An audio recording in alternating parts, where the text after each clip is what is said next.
नाज़रीन, जैसा कि हमने अपनी पिछली वीडियो में बताया था कि बाबा साहब की बेगम बहुत ज़्यादा बीमार हो जाएगी और हमने आपको ये भी बताया था कि इसी बीमारी में उसका इंतकाल भी हो जाएगा। बाबा साहब की बेगम अपने बेटे शमशेर के लिए तड़पती रह जाएगी, लेकिन बाबा साहब उसे इस हालत में भी झूठ बोलेंगे कि मैंने शमशेर को बुला भेजा है, लेकिन उन्होंने शमशेर को इत्तला तक नहीं दी होती। उनकी बेगम इसी आस और उम्मीद में अपनी जान दे देगी। शमशेर महक से कहेगा कि मेरी वजह से तुम्हारी ज़िंदगी बहुत ज़्यादा डिस्टर्ब हो गई है।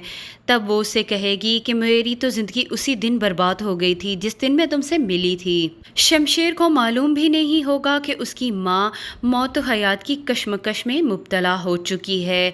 शमशेर महक से कहेगा कि कुछ गलतियों की इतनी भयानक सज़ा मिलती है, उसे अंदाज़ा ही नहीं था।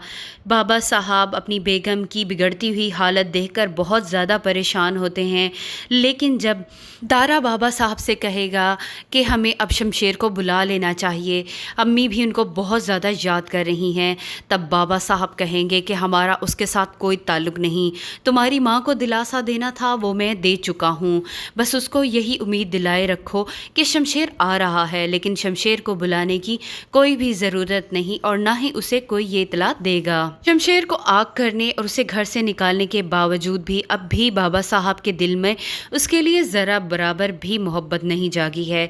उन्हें अपने ख़ानदान और अपनी इज़्ज़त की इतनी ज़्यादा परवाह है कि अपनी मरती हुई बीवी की ख्वाहिश भी नहीं पूरी कर सकते। दारा बार बार इसरार करेगा कि हमें शमशेर को बुला लेना चाहिए और उसे माँ की कंडीशन के बारे में बता देना चाहिए, लेकिन बाबा साहब की हठधर्मी कायम रहेगी और वो उसे बुलाने नहीं देगा।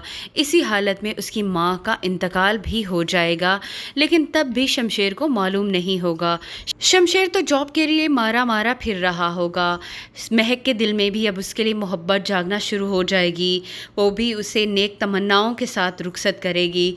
ये सुनकर शमशेर बहुत ज़्यादा खुश होगा। नाजरीन, आपको क्या लगता है, क्या बाबा साहब शमशेर की माँ के मरने की ख़बर उसे देंगे या फिर शमशेर को ये ख़बर नहीं दी जाएगी? अपनी राय से हमें ज़रूर आगाह कीजिएगा।